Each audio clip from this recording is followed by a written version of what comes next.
So in November of last year, myself and Arnie set the Cannonball record, which had stood for about 6 years, with a time of 27 hours and 25 minutes from New York to Los Angeles in Arnie's Mercedes E63 AMG.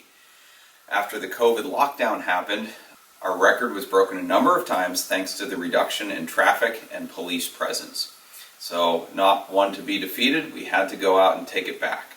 So Arnie built an Audi S6 that looked disturbingly like a police car, and we went out and beat it again, finishing with a time of 25 hours and 39 minutes. This was thanks in part to an incredible network of scouts lined up across the country that were friends of both mine and Arnie's.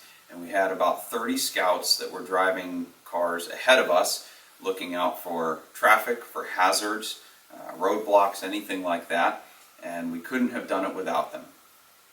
Now, this car is particularly special to me and to our record, not only because it's a cool car, but because this was one of our scouts. And not only was it one of our scouts, but he actually was willing to take one for the team a couple of times.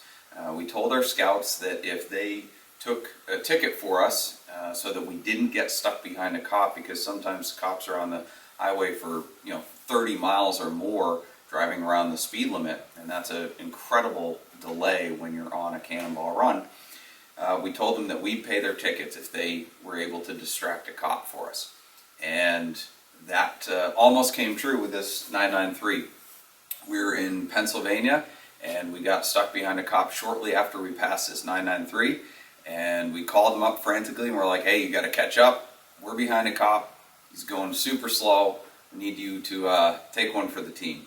And they did. They came up, they passed us, and we were waiting for him to pass him. He didn't immediately pass the cop, and we were wondering why, but he knew the cop's route, and the cop shortly after got off of the exit and was done. So we thought that was the last of it.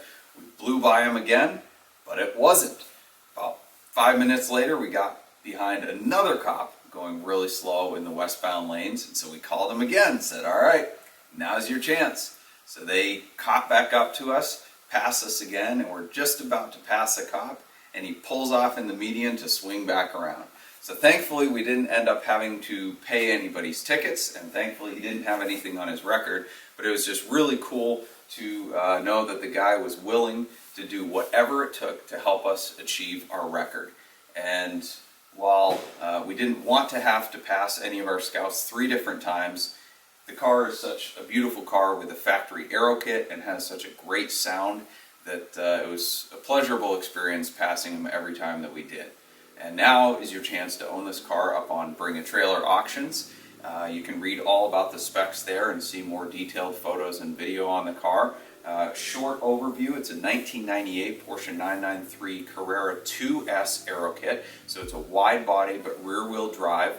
It's the last year of the air-cooled 993. It is, of course, a 6-speed manual, the factory Aerokit, and the car has been heavily upgraded mechanically to essentially resemble a 993 RS. So it has RS camshafts and 993 RS lightweight clutch and flywheel, many other pieces and parts that make it an incredible performer and give it an edge over a factory 993.